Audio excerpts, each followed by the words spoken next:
하나님이 주시는 말씀은 누가복음 4장 14절에서 30절까지입니다.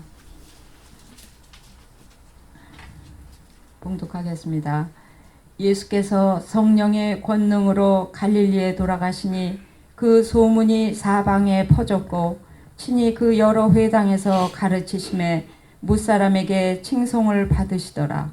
예수께서 그 자라나신 곳 나사렛에 이르사 안식일에 자기 규례대로 회당에 들어가사 성경을 읽으려고 서심해 선지자 이사야의 글을 들이거늘 책을 펴서 이렇게 기록한 데를 찾으시니 곧 주의 성령이 내게 임하셨으니 이는 가난한 자에게 복음을 전하게 하시려고 내게 기름을 부으시고 나를 보내사 포로된 자에게 자유를 눈먼 자에게 다시 보게 함을 전파하며 눌린 자를 자유케 하고 주의 은혜의 해를 전파하게 하려 하심이라 하였더라. 책을 덮어 그 맡은 자에게 주시고 앉으시니 회당에 있는 자들이 다 주목하여 보더라. 이에 예수께서 저희에게 말씀하시되 이 글이 오늘날 너희 귀에 응하였느니라 하시니 저희가 다 그를 증거하고 그 입으로 나오는 바 은혜의 말을 기이 여겨 가로되 이 사람이 요셉의 아들이 아니냐. 예수께서 저희에게 이르시되 너희가 반드시 의원아 너를 고치라 하는 속담을 인증하여 내게 말하기를 우리의 들은 바 가버나움에서 행한 일을 네 고향 여기서도 행하라 하리라. 또 가라사대 내가 진실로 너에게 이르노니 선지자가 고향에서 환영을 받는 자가 없느니라. 내가 참으로 너에게 이르노니 엘리야 시대에 하늘이 새해 6달을 닫히어 온 땅에 큰 흉년이 들었을 때에 이스라엘에 많은 과부가 있었으되 엘리야가 그중 한 사람에게도 보내심을 받지 않고 오직 시돈 땅에 있는 사렙다의 한 과부에게 뿐이었으며 또 선지자 엘리사 때에 이스라엘에 많은 문둥이가 있었으되 그 중에 한 사람도 깨끗함을 얻지 못하고 오직 수리아 사람 나아만 뿐이니라. 회당에 있는 자들이 이것을 듣고 다 분이 가득하여 일어나 동네 밖으로 쫓아내어 그 동네가 건설된 산 낭떠러지까지 끌고 가서 밀쳐 내리치고자 하되 예수께서 저희 가운데로 지나서 가시니라. 아멘. 같이 기도합니다. 설교의 제목은 주의 은혜의 해. 주의 은혜의 해. 주의 은혜의 해는 어떤 일이 있어야 되는가? 주님께서 오늘 주의 은혜의 해는 이러이러한 일이 있어야 돼 라는 가르침을 우리에게 허락하고 있으신 거지요. 우리는 항상 새로운 시작을 하게 될 때는 늘 새로운 각오를 하는 경우가 많이 있습니다. 어떤 사람은 야 그래요 올해는 내가 성경을 한번 아주 그냥 몇 독을 한번 적어도 한 독은 내가 정말 하리라 이렇게 작정을 한 분도 계실 줄 믿습니다. 아멘을 안 하는 거 보니까 안 계신 모양이에요. 어떤 분들은 내가 이제 한 영혼을 천하보다 귀히 여기시는 하나님의 그 안타까운 마음을 이루어드리기 위해서 전도에 힘쓰리라. 아멘은 안 하십니다. 이렇게 우리는 새해가 되면은 여러 가지 작정을 하게 되지요. 헌신하게 되고. 그래서 올 한 해 주 안에서 여러분들이 하나님의 기쁘신 뜻이라고 생각해서 이렇게 각오하고 그렇게 되어지기를 소원했던 것들이 다 이루어지기를 예수의 이름으로 축원합니다. 이 2016년은 이미 우리 마음속에 다 담겨 있어요. 그 안에 많은 선물들이 숨겨져 있습니다. 그 많은 선물들은 순종으로 내 것이 돼야 되는 거예요. 순종. 어떤 사람이 죽어서 천국에 갔더니 커다란 이 우체국 같은 데가 있더래요. 근데 거기에 사람 이름이 다 있는데 거기에 선물들이 막 쌓여 있더래요. 근데 자기 이름도 거기 있더래요. 근데 자기 이름이 거기 있는데 자기 이름 있는 거기에도 막 선물이 막 쌓여 있더래요. 그래서 저 선물이 뭐냐고 물어봤더니 보냈다가 다시 돌아온 거래요. 예. 하나님께서는 보냈는데 다시 돌아왔어. 그래서 쌓여 있더라는 거죠. 그 선물들이 다 올 한 해 여러분들의 삶 속에 충만히 쌓여지기를 예수의 이름으로 축원합니다. 예수님께서 1절에 보니까 성령의 충만함을 입어 그래요. 4장 1절에 보니까 충만함을 입어서 뭘 하셨죠? 성령 충만 받으면 우리는 어떤 일이 일어나리라고 생각을 합니까? 성령 충만 받으면은요, 성령 충만 받으면 성령의 이끌림을 받는 거예요. 믿습니까? 네. 성령 충만 받으면 내 맘대로 하는 것이 아니고 성령 충만 받으면 성령이 나를 이끌어 가시는 거예요. 성령의 이끌림을 받는 거예요. 성령의 이끌림을 받을 때에 싫은데 억지로 할까요? 그렇지 않습니다. 기뻐서 이끌림을 받는 거예요. 여러분들에게 2016년도에 성령의 이끌림이 있기를 바랍니다. 성령의 이끌림을 통해서 어디로 갔어요? 거기가 좋은 곳이에요? 나쁜 곳이에요? 성령의 이끌림을 받아서 기뻐서 갔는데 거기는 우리 육신적으로는 싫어하는 곳이에요. 죽음의 땅이에요. 죽음의 땅. 죽음의 땅에 성령의 충만함의 이끌림을 받아서 예수님께서 이 죽음의 땅에 인도함을 받아서 갔다라는 거예요. 그 죽음의 땅에는 누가 있을까요? 누가 있어요? 사단이 있는 거예요. 사단이. 우리는 그 죽음의 땅에 절대로 가기를 원치 않아요. 왜냐하면 거기는 먹을 것이 없고, 입을 것이 없고, 그래서 절대로 거기를 가기를 원치 않아요. 그래서 언제나 사단의 시험을 받는 거예요. 사단의 시험. 근데 광야에서는 죽는 곳에서 사단이 예수님을 시험하고 있다는 거죠. 거기서 먹을 것이 없잖아요. 먹을 것이 없으면 죽어야 돼요. 그래서 네가 하나님의 아들이면은 돌을 떡으로 만들어. 어차피 먹어야 되니까. 떡이 없으면 죽는 것이 광야죠. 그런데 그 예수님께서는 그 광야에서 충분히 돌을 떡으로 만들 수 있으신 분이잖아요. 그러나 그런 곳에서도 인생들은 하나님의 말씀으로 살아야 된다는 거예요. 하나님의 말씀. 떡도 필요하지만 떡보다 더 중요한 것이 뭐예요? 하나님의 말씀이에요. 말씀이 우리를 살리는 거예요.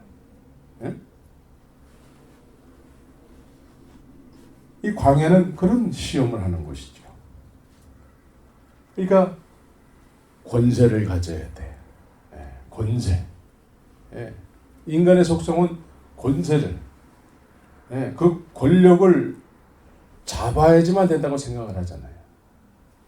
그래서 항상 CEO가 돼야 되고, 정치적으로는 국회의원이라든가 단체장이 돼야 되고, 그렇게 지식적으로 머리가 안 되는 분들은 이제 조폭의 두목이라도 돼야 되는 거죠.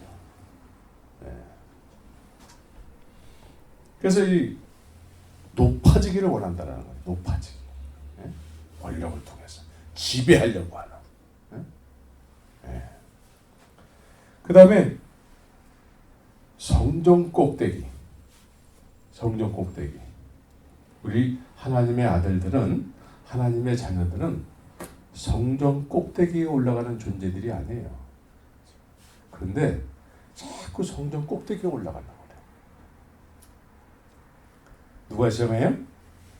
사단이 시험하는 거예요. 성전 꼭대기가 높으면 높을수록 어떨까요? 더 영광스럽겠죠? 예. 그래서 오늘날 성전 꼭대기에 올라갔다가 떨어지는 사람들의 소리가 막 여기저기서 막 들리는 거예요. 예. 우리는 하나님의 자녀들은 자꾸 이렇게 올라가는 것이 아니라 자꾸 내려가야 돼. 예. 내려가야 돼. 그래서 우리는 섬김의 자세, 예. 물과 같은 존재들이 돼야 돼. 물. 예. 물은 항상 낮은 곳에서부터 차오르게 되는 거죠. 그래서 물은 어떤 사람이든지 수용할 수 있어요. 네. 그래서 예수님께서 이 광야에서 이 시험을 다 거치셨어요. 시험을 거치시고 난 다음에 이제 14절에 보니까 예수께서 성령의 권능으로 이렇게 말씀하고 있습니다. 성령의 권능. 시험을 받기 전과 받은 후는 다른 거예요. 군인이 말이죠. 전쟁을 한 번도 해본 적이 없어. 그러면 권능이 있을까 없을까요? 네, 권능이 없어요. 싸움을 한 번도 해본 사람은 물이야 물. 그러나 싸움을 해본 사람은 아무리 작은 사람일지라도 싸움꾼은 당할 수가 없어요. 아무리 작은 사람일지라도 싸움꾼한테는 저같이 등치 큰 사람도 당할 수가 없어요.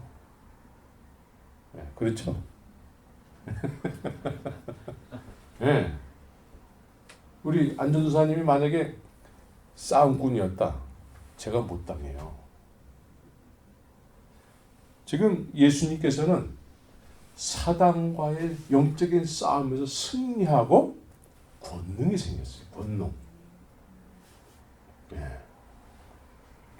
그래서 권능에 의해서 돌아왔다라는 거예요. 우리는 지금 이 시대에 특별히 한국이나 이 미주 지역에 신앙생활을 하고 있는 모든 분들은 신앙생활에 야성이 생겨야 돼요. 야성. 네. 이 싸움에서, 영적인 싸움에서 막 싸움이 이루어져서 거기서 승리하면요, 사단이 그걸 알아요. 네. 그래서 야성이 생기고 권능이 생기는 거예요. 네? 두려움이 없어요, 그런 사람들은. 예수님께서 지금 성령의 권능으로 돌아오셨다라는 거예요. 그래서 난 여러분들이 올해 한 해 야성이 회복되기를 바랍니다. 야성. 야정군 있잖아요. 전쟁에서 승리하는. 우리는 싸움하면은 이길까요, 질까요? 원래는 다 이기게 돼 있어요. 원래는. 내가 이미 세상을 이기었노라 그랬어요. 그래서 원래는 우리가 다 이기게 돼 있어요. 올 한해는 여러분들이 이기는 싸움만 하게 될 줄 믿습니다. 120명의 성령의 충만함을 받은 사람들이 있었잖아요. 이 사람도 처음에 성령을 받으니까 성령의 이끌림을 받아서 어디로 갔죠? 성령의 일방적인 이끌림을 받아서 어디로 갔어요? 살기 등등한 예루살렘 거리에 나가서 막 복음을 전했잖아요. 그런데 평상시 같으면 그렇게 하지 못할 그 대상들 앞에서 담대하게 막 외쳤거든요. 그러니까 그 사람들이 이상하게 이렇게 기가 죽는 거죠. 기가 죽으니까 거기서 이렇게 영적인 싸움에서 승리하니까 권능이 생기는 거예요. 권능. 그래서 성령이 임하면 너희가 권능을 받는다고 그러잖아요. 성령의 일방적인 이끌림을 통해서 예수님처럼 죽음의 자리에 나갔는데 그 죽음의 자리에 주관자들이 그냥 꼬리를 내리는 거죠. 그래서 승리하게 되니까 권능이 생겨서 이제 막 이제 겁이 없어지는 거죠. 진짜로. 예. 여러분들이 이런 권능이 회복되기를 바랍니다. 예. 그래서 일단은 싸움해야 돼. 싸움. 영적인 싸움. 예. 제가 늘 작년에 자주 하던 말 있잖아요. 예배당만 다니면 안 된다는 거죠. 예. 우리는 이제 그 수준은 다 넘어섰어요. 그 수준은 다 넘어섰어요. 이제는 야성을 키워야 돼. 야성. 예. 부딪혀서 승리의 깃발을 올려야 돼요.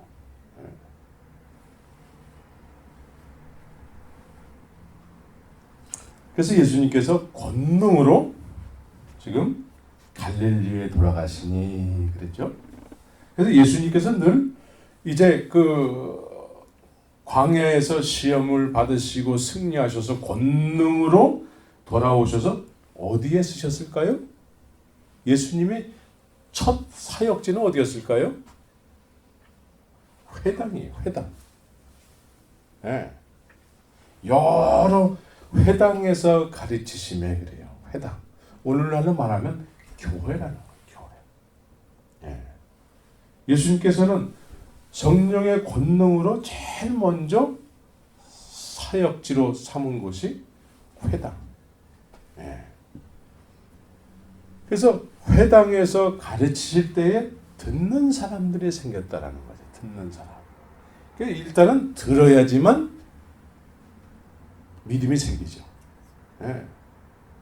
예수님의 사역의 시작은 많은 귀신도 내쫓고 막 했지만 가장 중요한 사역은 뭐냐면 가르치는 사역이었다라는 거예요. 가르치는 사역. 이 말씀을 가르치지 않으면, 말씀을 듣지 않으면 믿음이 생기지 않아요. 예.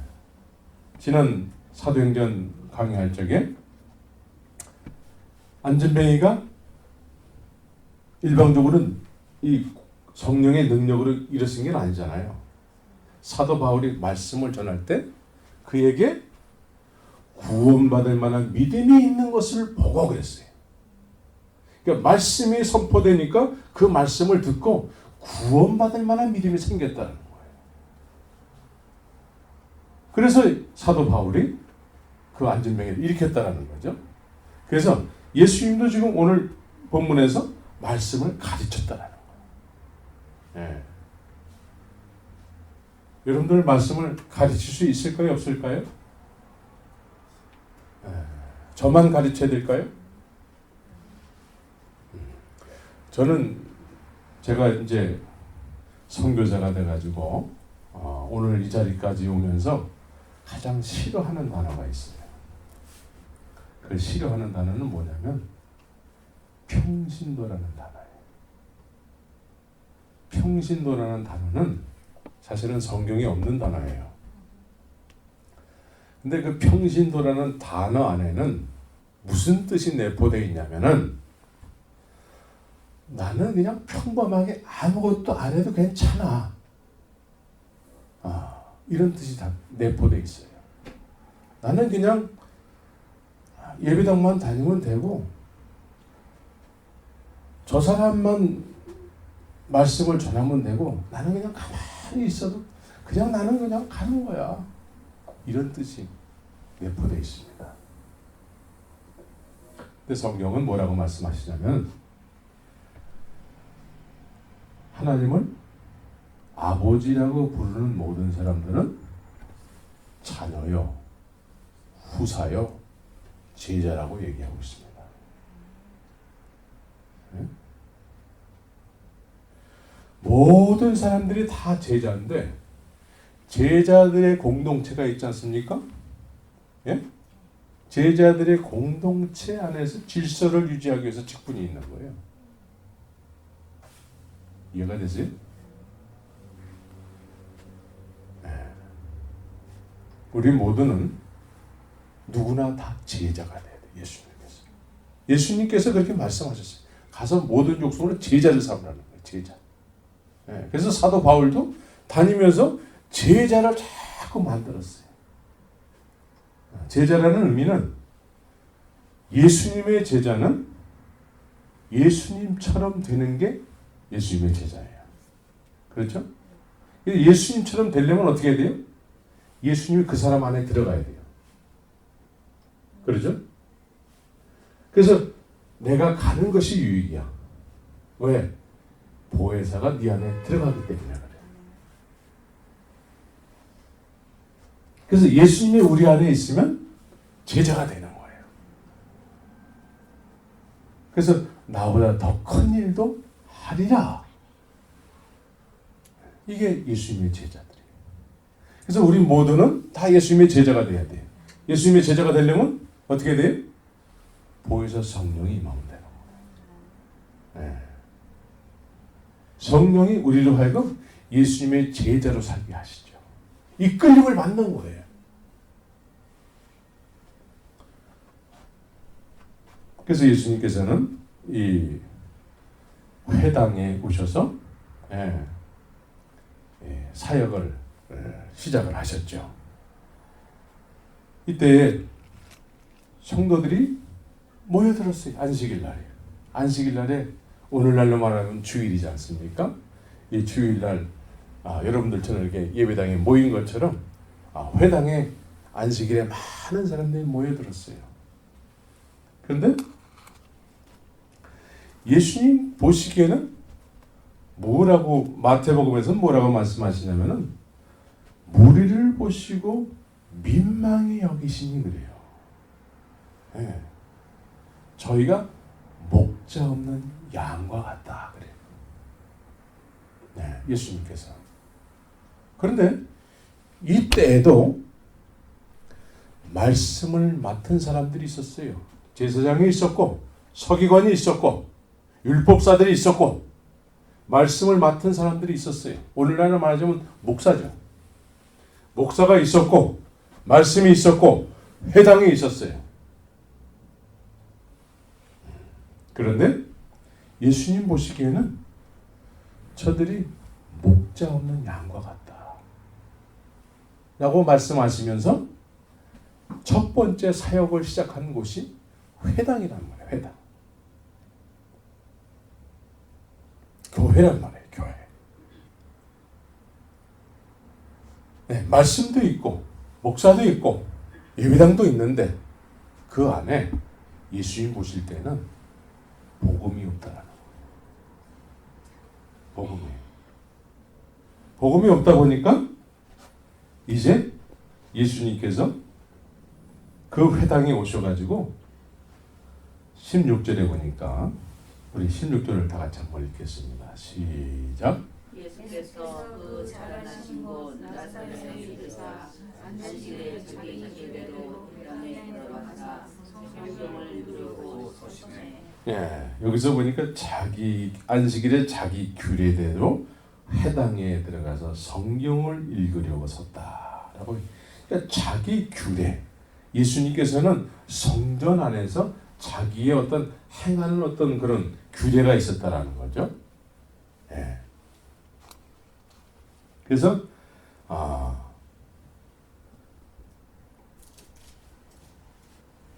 이사야의 글을 읽으면서 18절에서 주의 성령이 내게 임하셨으니 이는 가난한 자에게 복음을 전하게 하시려고 내게 기름을 부으시고 나를 보내사 포로된 자에게 자유를 눈먼 자에게 다시 보게 함을 전파하며 놀란 자를 자유케 하고 주의 은혜의 해를 전파하게 하려 하십니다.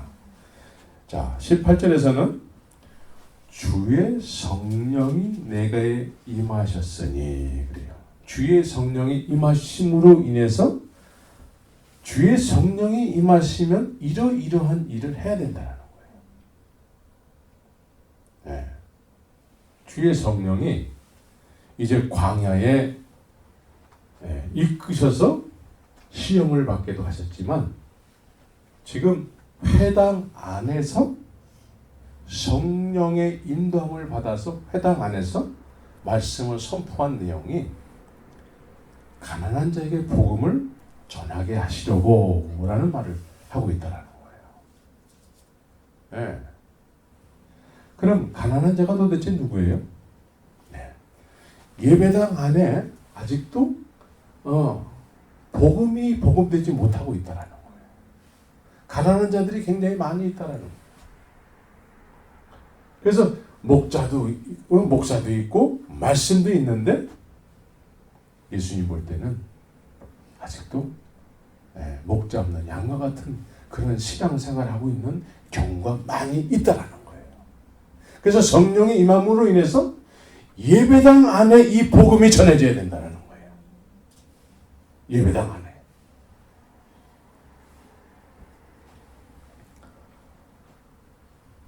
가난한 자가 도대체 누구죠? 가난한 자. 심령이 강한 자는 천국이 저희 것이며.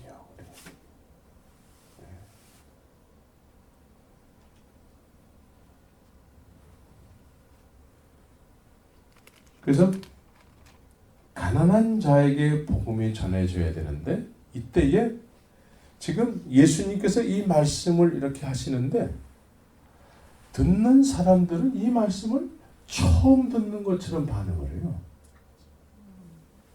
예?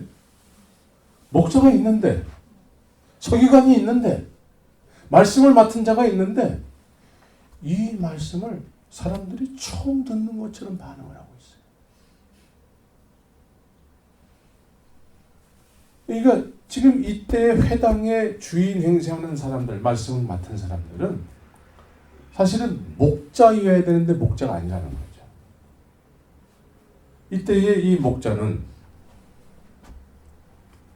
이 모여드는 많은 사람들이 사실은 자기의 먹고 사는 문제로 인해서 말씀도 전했고 뭐든지 자기의 영위를 위해서 이 회당에 말씀 맡은 자로 삼았다라는 거죠.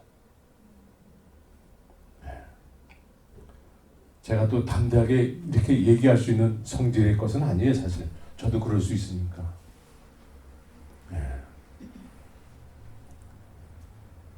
근데 이때나 지금이나 비슷하지 않겠습니까?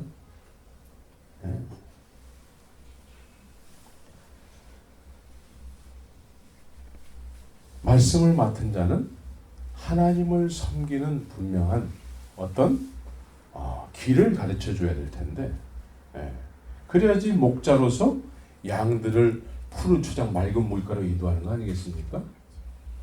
그런데 지금 예수님께서 이렇게 오셔서 이사야의 글을 이렇게 말씀하시는데 듣는 사람들은 처음 듣는 것 같아. 권세가 있으시네. 막 이렇게 은혜를 받는 거예요. 그러니까 교회 안이 말씀으로 회복이 돼야 되는 거죠. 사실 저도 이 설교를 좀 짧게 하는 것이 더 은혜스러울 것 같은 생각이 들기도 해요. 지금 예수님께서는 이사야의 글을 그냥 읽기만 하셨어요. 그래서 저도 이 본문을 딱 읽고 사실은 내려가야 되는데 그러면 또 여러분들이 또 섭섭해할까봐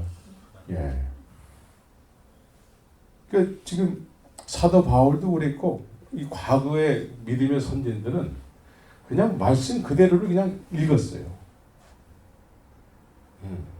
근데 말씀 그대로 읽으니까 성령의 역사를 하시는 거죠.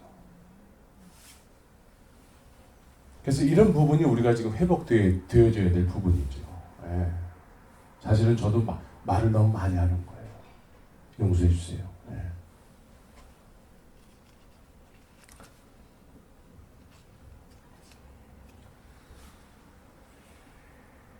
그래서 이 교회는 규례대로 성경으로만 모든 것이 이루어져야 돼요. 성경으로만. 예. 그런데 성경이 아닌 사람의 사설들이 너무 많다라는 거예요. 사람의 사설들이. 어느 교회를 갔더니 목사님이 설교 중에 대부분을 어떤 사람 써놓은 책 읽은 거, 책 읽은 거를 막 소개를 해요. 설교의 대부분이 다 남의 써놓은 책을 읽고서는 그거 얘기하는 거예요.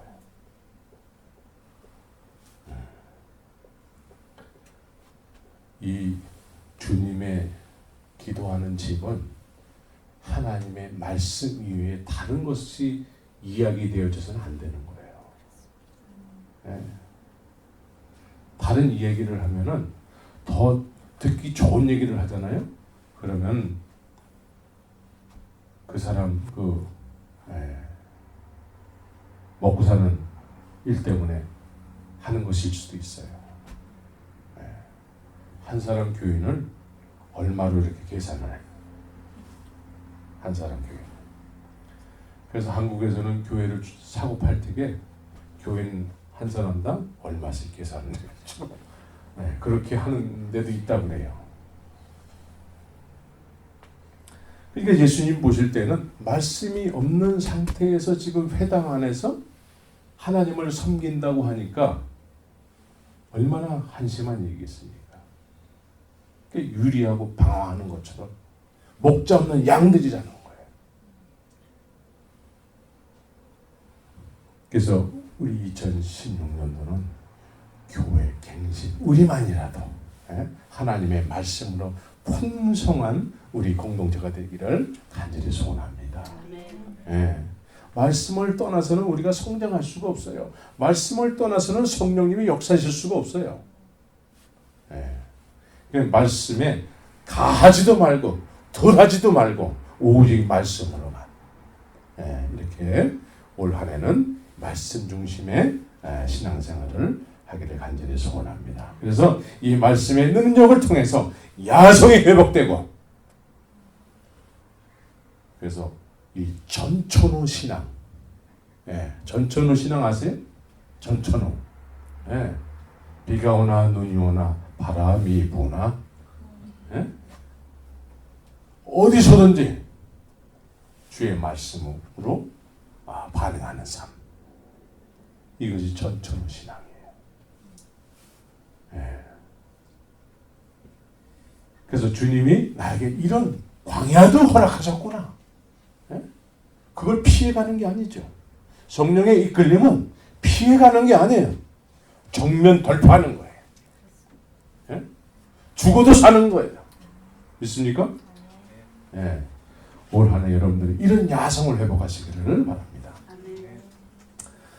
자, 이때에 사람들이 성경을 성경으로 듣지 못하니까 어떤 현상이 일어나냐면 엉뚱한 것을 구하게 되는 거예요. 엉뚱한 것. 지금 자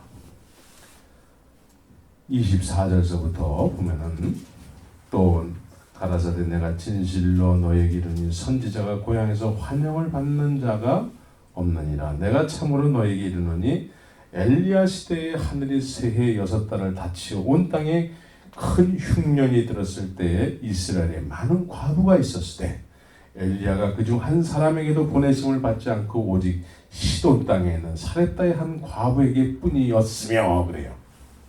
이게 무슨 뜻일까요? 이때의 이 시대는 이 엘리야가 살 때의 이 시대는 시대적 상황이 어떤 상황이었죠? 지금 아합 왕이 득세를 하고 그 부인 이세벨이 이세벨은 다른 민족 애굽에서 온 여자란 말이죠. 뭘 가지고 왔어요? 예? 바알신을 가지고 왔어요. 그래서 이 시대적 상황이 자꾸 변해가가지고 어떤 상황이 됐냐면 바알이 하나님이 되어버렸어요. 바알이 하나님이 되고 지금 엘리야는 나 혼자만 남은 것 같아요. 이런 시대란 말이죠. 그러니까 바알이 하나님이 되어버렸어요. 그러면 그때의 그야말로 평민들은 뭘 구할까요? 바알을 구하는 거예요. 바알이 하나님이라는 거예요. 바알이 도대체 뭐죠? 우리를 잘 먹고 잘 살게 해주는 신이라는 거예요. 우리에게도 필요한 신 아니겠습니까? 네? 우리는 필요하지 않을까요? 지금 갈멜산에서 이 엘리야와 바알신과 아세라 목상을 섬기는 그 선지자들과 이 싸움이 일어나잖아요. 무슨 싸움이죠? 바알이 하나님이다. 엘리야는 아니다. 여호와가 하나님이다. 이 싸움을 하는 거예요. 근데 여호와가 하나님이다는 누구만 있어요? 누구만? 엘리야 혼자예요. 나머지 850명은 아세라 목상과 바알신을 섬기는 선지자들이에요. 시대적 상황이 그래요. 시대적 상황이 그러다 보니까 사람들은 뭘 구할까요? 바알이 하나님이라는 거죠. 풍요의 신이잖아요. 풍요의 신. 그러니까 하나님께서는 하나님을 하나님으로 알지 못하고 섬기는 백성들에게 만약에 그때 하나님이 이 과부들에게 은혜를 베풀잖아요. 구하는 거를. 그러면 하나님은 바알이 하나님이 되어버리는 거예요. 이해가 됐어요? 그래서 많은 과부들이 있었지만 그 많은 과부들에게 은혜를 베풀지 않으셨다라는 거예요. 만약에 은혜를 베풀면은 하나님이 바알이 되어버리니까. 오늘날도 지금 상황이 거의 흡사하게 돌아가고 있어요. 네. 잘 먹고 잘 살게 해주는 분이 하나님이다. 그게 하나의 신학의 카테고리가 되어버렸어요. 그래서 번영신학 그러잖아요. 그래서 그 예수 믿으면은 적어도 우리는 일단은 잘 먹고 잘 살게 돼야 돼. 이런 걸 가리키는 데는 지금 막 넘쳐나요, 넘쳐나. 예. 우리처럼 이렇게 빈자리가 없어요, 거기는. 예. 그래서 엘리야를 가장 연약하고 주님을 섬길 수 없는 그런 지역에 사는 사렙다 과부에게 그랬다라는 거예요. 사렙다 과부에게. 그래서 사렙다 과부가 은혜를 받게 된 거죠. 엘리야 시대도 마찬가지죠. 엘리야 시대도 마찬가지인데 문둥이가 많이 있었지만 수리아 사람 나만 뿐이었더라. 이처럼 우리는 하나님을 섬기는 데 있어서 말씀을 통해서 믿어야 돼요. 말씀이 아니라고 하면 아닌 거예요. 근데 우리가 설정해놓은 하나님은 이런 분이어야 돼 하면은 그것이 바알이 될 수 있어요.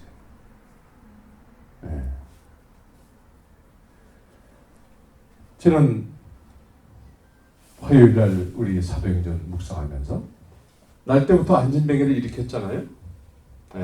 말씀이 일으킨 거 아니겠습니까? 구원받을 만한 믿음이 말씀에 의해서 생겼지 않습니까? 그래서 사도 바울이 외치니까 일어나게 된 거죠. 근데 그 현상을만을 본 사람들은, 그 현상을 중요시 여기는 사람들은 그 현상을 일으킨 분이 하나님의 말씀인데도 불구하고 스스가 그렇게 얘기하잖아요. 스스가 했다.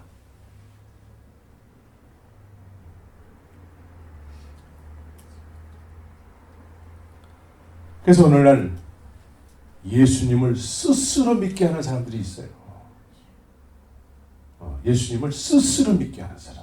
어떤 현상을 중요시 여기서 현상이 나타나면은 하나님이 역사하는 거고, 현상이 안 나타나면은 하나님이 역사 안 하는 거고, 이게 현상을 중요시 여긴단 말이에요. 네. 우리는 말씀 중심의 신앙생활을 해야 되고, 말씀에 의한 현상이 나타나기를 기도해야 되는 것입니다. 네. 그래서 시대적 상황이 지금 엘리야 시대나 지금이나 거의 흡사해요. 거의 흡사해요. 그래서 이 교회가 다시 이 갱신 운동이 일어나야 돼요. 예. 우리는 남의 교회에 뭐 손가락질 할 저기가 없죠, 우리에게는. 예? 그냥 우리 안에서 먼저 말씀 중심에, 말씀과 성령에 의해서 이제는 정말 우리가 먼저, 지금 성령의 인도함을 받아서 교회 안에서부터 예수님이 사역을 시작한 거 아니겠습니까?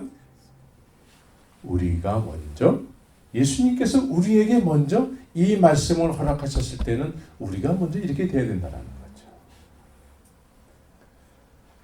그래서 예수님께서 지금 내게 기름을 부으시고 그래요. 기름을 부으셨대. 주의 성령이 내게 임하셨으니 이는 가난한 자에게 복음을 전하게 하시려고 내게 기름을 부으셨다 그래요. 주의 성령이 내게 임하셨는데 또 기름을 부으셨다라는 표현을 또 하고 있어요. 기름은 어떤 사람들에게 붓는 거죠? 사실은 기름은 왕과 제사장과 또 한 부류가 뭐죠? 선지자죠. 그래서 지금 교회가 갱신되어져야 될 부분을 지금 구체적으로 말씀하는 거예요. 기름이 부어졌다라는 것은 어떤 사명을 받았다라는 거죠. 어떤 하나님으로부터 왕으로, 선지자로, 제사장으로 어떤 분명한 어떤 사명을 받았다라는 거죠. 그래서 교회가 이런 부분이 회복되어져야 된다라는 거죠. 교회 안에는 가난한 자들이 있다라는 거예요. 가난한 자들. 그런데 다 그런 건 아니지만 어느 교회에 가면은 가방끈이 좀 짧고 조금 은행에 잔고도 없고 이런 사람은 다니기가 참 부담스러운 곳이 있어요. 한국에 가면 저기 저 강남에 가면은 그런 데가 좀 있다고 그래요. 가난한 자들이 주님을 더욱더 만날 수 있는 그런 예배당이 해야 되는 거죠. 그런 모임이 돼야 돼요. 그래서 왕의 역할은 뭐죠? 왕이 통치하는 거예요. 통치. 왕은 기름 부음을 받은 왕은 통치하는 거죠.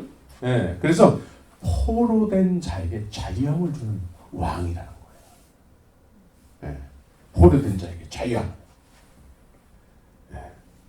그리고 선지자로서 지금 말씀을 가르치고 있다는 거예요. 예수님께서. 예수님께서 말씀을 가르쳐요. 그러니까 듣는 사람들이 막 은혜를 받아요. 그동안 듣지 못했던 은혜, 그동안 듣지 못했던 말씀이라는 거죠. 그 말씀의 은혜를 받는 거예요. 그리고 눈먼 자에게 다시 보게 함을 예수님은 대제사장으로, 영원한 대제사장으로 말씀하시죠. 예. 눈먼 자에게 다시 보게 하면. 거듭남의 열매가 뭐예요? 거듭남의 열매는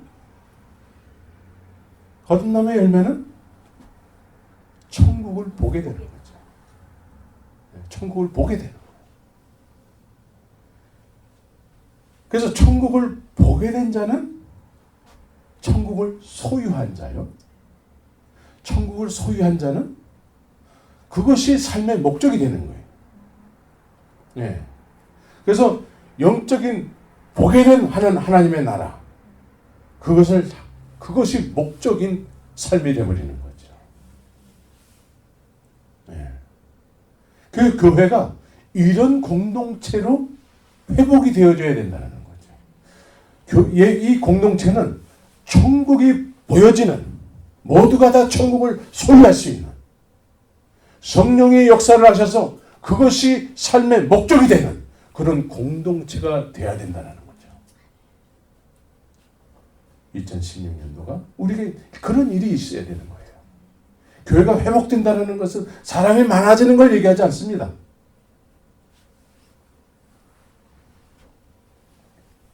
오늘 18절 말씀처럼 이제 회복이 되어지는 거예요. 네.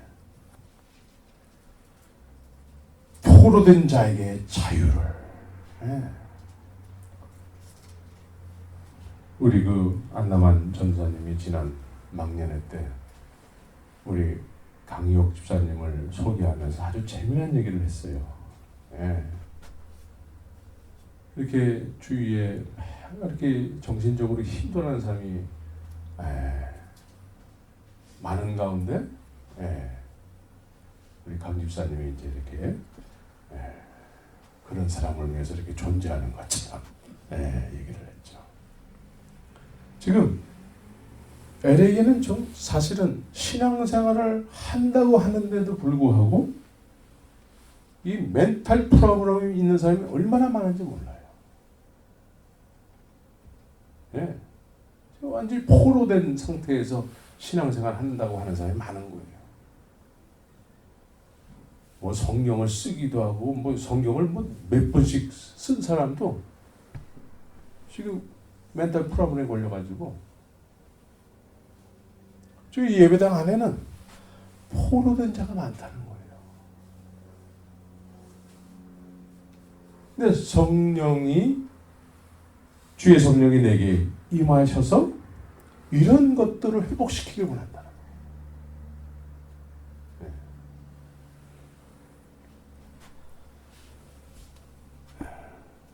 눌린 자를 자유케 하고, 그래서 주의 은혜의 해를 전파하게 하래. 주의 은혜의 해가 시작이 되면은 이런 일이 생긴다는 거예요. 올 2016년도에는 주의 은혜의 해가 우리 이 제자들의 교회 안에서부터 시작되기를 예수의 이름으로 축원합니다. 예.